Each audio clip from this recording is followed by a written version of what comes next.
جناب professor doctor محمد اکرم چودھری صاحب تشریف فرما ہے. ڈاکٹر صاحب تشریف لائیے اور اپنے گراں قدر خیالات کیجیے. اعوذ باللہ من الشیطان الرجیم. بسم اللہ الرحمن الرحیم. وما ارسلناک الا رحمتا للعالمین. صدق اللہ مولانا العظیم. میں زیادہ وقت نہیں لوں گا، لیکن میں اس چیز کی جانب اشارہ کر دوں. رحمت للعالمین کا ایک تاریخی پس منظر ہے. ایک شخص آیا دنیا میں، اردو میں اس کو زرتشت اور انگریزی میں زوراسٹر کہتے ہیں. ماہرین کی رائے یہ ہے کہ وہ 6000 قبل مسیح میں 6000 BC میں تھا. کئی کہتے ہیں 1100 BC میں، کئی کہتے ہیں 1400 BC میں. مجھے لگتا ہے کہ وہ بھی اپنے زمانے کا شاید نبی تھا. اس کی کتاب کا نام ہے اوستا. اوستا کے 9 حصے ضائع ہو گئے، صرف 1/10 حصہ محفوظ ہے، جو میں کہتا ہوں کہ وہ بھی نبی تھا شاید. ایک جگہ زوراسٹر نے اپنے سارے فالورز کو اکٹھے کر کے کہا کہ لوگوں، میں نے دین مکمل نہیں کیا. قرب قیامت میں ایک شخص آئے گا جو دین کو مکمل کرے گا. میرے سامنے انگریزی ورشن ہے. آگے کہتا ہے کہ and his name will be mercy for the universe, اور اس کا نام رحمت للعالمین ہوگا. یہ اور جتنے پرانے ادیان تھے رسول اللہ صلی اللہ علیہ وسلم سے پہلے کے، یہودیت، عیسائیت یا سابی، وہ سارے رحمت للعالمین کا انتظار کر رہے تھے. ان کو معلوم تھا کہ ان کی یہ علامتیں ہوں گی. لیکن اپنے موضوع پہ آنے سے پہلے ولید اقبال صاحب ایک بہت تکلیف دہ چیز کی جانب اشارہ ضرور کروں گا. انکار حدیث کا فتنہ تو آج کوئی 100 سال 150 سال پرانا ہو گیا، لیکن گزشتہ 40-50 سال سے جرمنی کے مستشرق کسے کہتے ہیں؟ اگر کوئی مغرب کا آدمی مشرقی علوم اور خاص طور پر اسلام میں مہارت حاصل کرتا ہے، اس کو انگریزی میں ہم اورینٹلسٹ. مشرق کا آدمی کوئی امریکہ، برطانیہ، فرانس، ان کے بارے میں مہارت حاصل کرتا ہے، اس کو ہم آکسیڈنٹلسٹ کہتے ہیں. حقیقت یہ ہے کہ ایک بہت جرمنی کے اورینٹلسٹ، امریکہ کے، برطانیہ کے خاص طور پر، ان کی پچھلے 50 سال سے خاص طور پر کوشش ہے کہ سیرت لٹریچر کو انویلیڈیٹ کر دیں. جتنا سیرت لٹریچر پہ اس وقت حملہ ہو رہا ہے اور کسی چیز پہ نہیں ہے. اور اس کا سرخیل کون تھا؟ جان وان برو. میں بہت آتا جاتا رہا school of oriental and African studies, university of London میں. یہ وہاں 1985 سے لے کر 1992 تک یہ وائس چانسلر تھا، جان وان برو. اس نے ایک نیا ڈکٹم دیا، ایک نیا اصول دیا سیرت لٹریچر کے بارے میں کہ every event discussed in Sirah should be revisited. لہذا ریویژنزم کی یا ریویژنسٹوں کی جو تحریک ہے، اس کا سرخیل تو وان برو ہے. اور اگر ان کو کوئی مسلمانوں سے کوئی بندہ مل جائے وہی باتیں کرنے والا، تو ولید اقبال صاحب وہ ان کا ڈارلنگ ہوتا ہے. کراچی کا ایک عربی مدرسے کا طالب علم بہت اچھی عربی جانتا تھا، انگریزی میں بھی بہت اچھا لکھتا تھا. وہ برطانیہ گیا اینڈ ہی پروفیسڈ کرسچینٹی، مرتد ہو گیا. پہلی اس کی کتاب تھی دا اوریجنز آف قرآن. 2002 میں اس نے کتاب شائع کی why I am not a Muslim. بالکل اسی طرح جس طرح 1976 میں برٹرنڈ رسل کی کتاب I why I am not a Christian. اس نے اپنا قلبی نام رکھا Ibn Warraq. Why I am not a Muslim. لیکن جو سیرت پہ اس نے سب سے بڑا حملہ کیا وہ یہ تھا، 2006 میں اس کی کتاب آئی the quest for historical Muhammad. The quest, اصل محمد عربی کی تلاش جو تاریخ میں جلوہ گر ہوئے.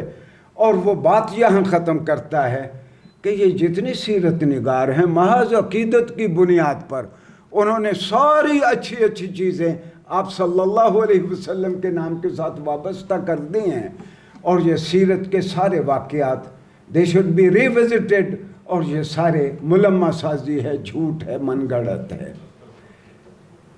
میں خاص طور پر صلی اللہ علیہ وسلم کے شیدائیوں اور پیار کرنے والوں سے کہنا یہ چاہتا ہوں، علم کا جواب علم سے ممکن ہے، نعرہ بازی سے ممکن نہیں ہے۔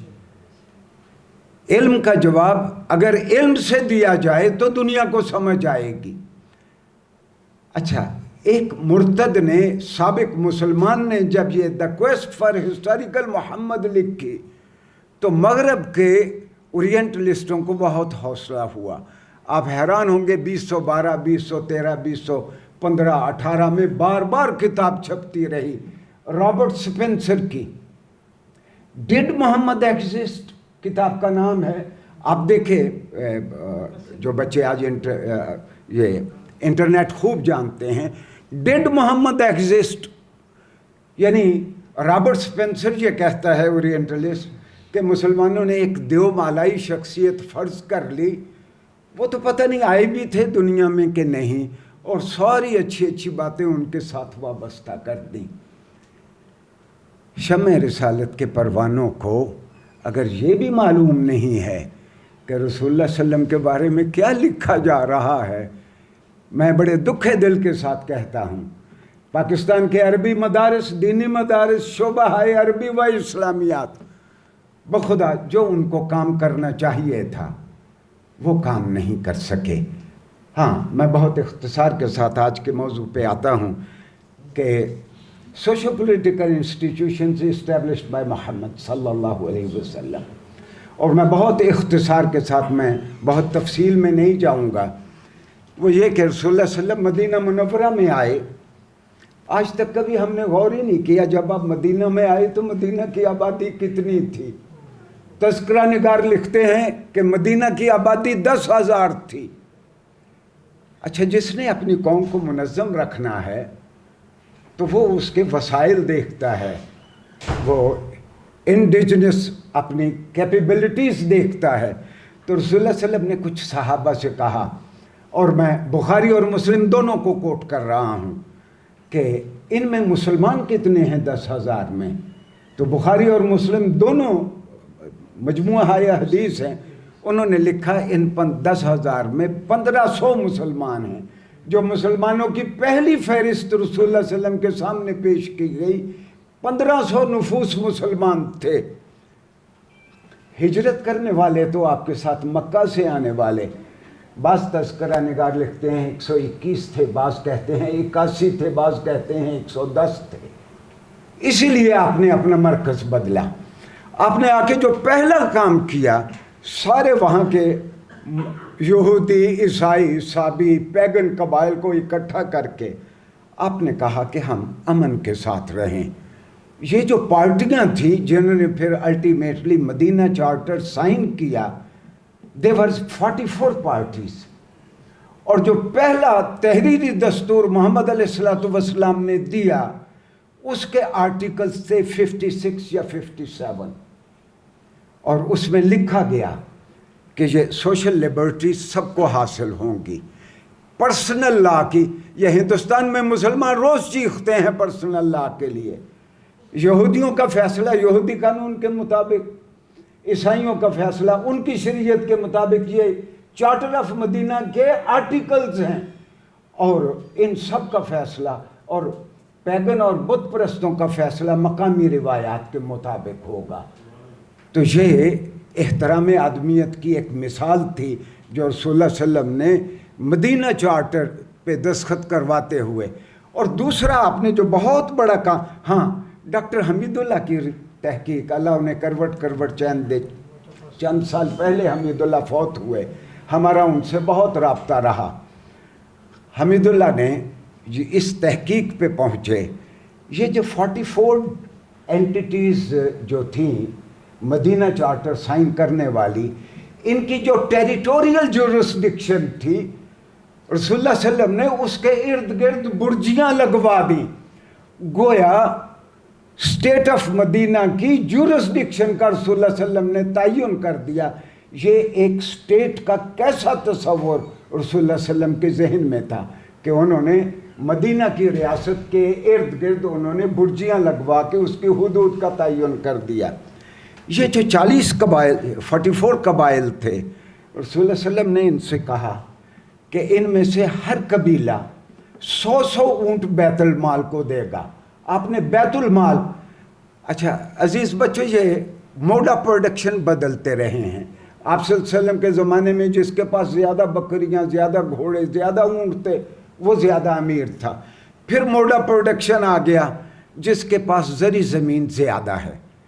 آج موڈ آف پروڈکشن جس کے پاس فیکٹریاں اور ملیں زیادہ ہیں وہ زیادہ امیر ہے، ٹیکنالوجی کے ساتھ جس کا زیادہ واسطہ ہے. تو اس زمانے میں اونٹ بہت قیمتی چیز تھا مدینہ منورہ میں. تو رسول اللہ صلی اللہ علیہ وسلم نے کہا کہ ہر سگنیٹری اس میں 100 اونٹ دے گا. بہت سارے صحابہ نے پوچھا یا رسول اللہ یہ تو ریاست اتنی امیر ہو جائے گی، ہم 4400 اونٹوں کا کیا کریں گے؟ آپ صلی اللہ علیہ وسلم نے فرمایا جس قبیلے پہ کوئی افتاد آئے گی، جس کو مدد کی ضرورت ہوگی، یہ ریاست اس کی مدد کرے گی. گویا فلاحی ریاست بنانے کے لیے یہ ابتدائی اقدام تھے رسول اللہ صلی اللہ علیہ وسلم کے، اور یہ سوشل انسٹیٹیوشن رسول اللہ صلی اللہ علیہ وسلم اس طرح بنا رہے تھے. آپ نے اپنے دفاع کو بہت مضبوط کیا. میں ایسی بہت ساری ڈیٹیلز، میں کوئی ایسی بات نہیں کروں گا جس کا میرے پاس حوالہ نہ ہو اور میرے پاس بیسک سورسز، میں کسی سیکنڈری سورس کا حوالہ نہیں دوں گا. رسول اللہ صلی اللہ علیہ وسلم خود میدان جنگ میں جاتے. مدینہ آنے کے بعد ٹوٹل آرمڈ سکفلز یا جو لڑائیاں ہوئیں 81 ہوئیں، 57 اور 81. ان میں سے 57 میں رسول اللہ صلی اللہ علیہ وسلم نے خود اپنی فوج کی قیادت کی. اس زمانے میں جو حق میں ریاست ہوتا تھا وہی فوجوں کی بالعموم قیادت کرتا تھا. 57 میں 57 میں رسول اللہ صلی اللہ علیہ وسلم نے فوجوں کی قیادت کی. کل لڑائیاں 81 ہوئیں. ابھی طاہر صاحب کہہ رہے تھے تو یہ قاضی منصور پوری نے خوب لکھا کہ 81 جنگوں میں دونوں طرف سے مارے جانے والے کل 1018 لوگ تھے. 1018 لوگ ٹوٹل طرفین سے، دشمنوں کی طرف سے مسلمانوں کی طرف سے اتنی جانیں ضائع ہوئیں، اور پورے عربین پیننسولا پہ رسول اللہ صلی اللہ علیہ وسلم کی حکومت قائم ہو گئی. اچھا، جب آپ میدان جنگ میں جاتے تھے تو مدینہ کو خالی نہیں چھوڑتے تھے. وہاں کچھ لوگوں کو آپ ڈپیوٹ کر جاتے تھے، خدا نخواستہ کوئی ایمرجنسی ہو، آپ نے مدینے کی حفاظت کرنی ہے. کہنا میں یہ چاہتا ہوں کہ یہ ریزرو فوج کا انسٹیٹیوشن سب سے پہلے رسول اللہ صلی اللہ علیہ وسلم نے قائم کیا. یہ میں ڈاکٹر حمید اللہ کو اس میں نقل کر رہا ہوں کہ ریزرو فوج یہ انہوں نے سب سے پہلے دی. اور رسول اللہ صلی اللہ علیہ وسلم نے اپنے دفاع کو کس طرح مضبوط بنایا. آپ نے کچھ لوگوں کو بہت دور دور بھیجا ٹریننگ کے لیے، اس زمانے کی کینن بنانے کے لیے، اس زمانے کی مجنیک بنانے کے لیے. اس سے پہلے مجنیک چھوٹی تھی، یہ اس زمانے کی کینن یا توپ تھی کہ اس میں اتنا بڑا پتھر رکھ کے دشمن کی جانب اچھال دیا جاتا. آپ نے ایسی کینن بنوائی کہ اس میں ایک بندہ مسلح ہو کے بیٹھ جائے، اس کو بھی دشمن کی طرف بھیجا جا سکتا تھا. اور برا بن مالک اور اس طرح کئی صحابہ کرام ہیں، انہوں نے کہا کہ ہمیں کینن میں بٹھا کے آپ دشمن کی طرف پھینک دیں. اچھا، اور رسول اللہ صلی اللہ علیہ وسلم نے، میں کوٹ کر رہا ہوں اس کو، التراتیب الاداریہ فی عہد النبی، the administrative steps taken by Muhammad, یہ قطانی کی کتاب ہے، 2-3 والیومز میں عربی میں ہے. المیہ یہ ہے کہ عربی کا اب تک 8 سے 10% حصہ ہی اردو میں، انگریزی میں ٹرانسلیٹ ہو سکا ہے. اور صلی اللہ علیہ وسلم کے حکم سے ایک جنگ کا ہتھیار بنایا گیا. اس زمانے میں اس کو دبابہ کہا گیا. یہ دبابہ آرمڈ وہیکل کی صورت میں، جس طرح آج کل آرمڈ وہیکل ہوتا ہے، تو وہ رسول اللہ صلی اللہ علیہ وسلم کے حکم پہ بنایا گیا.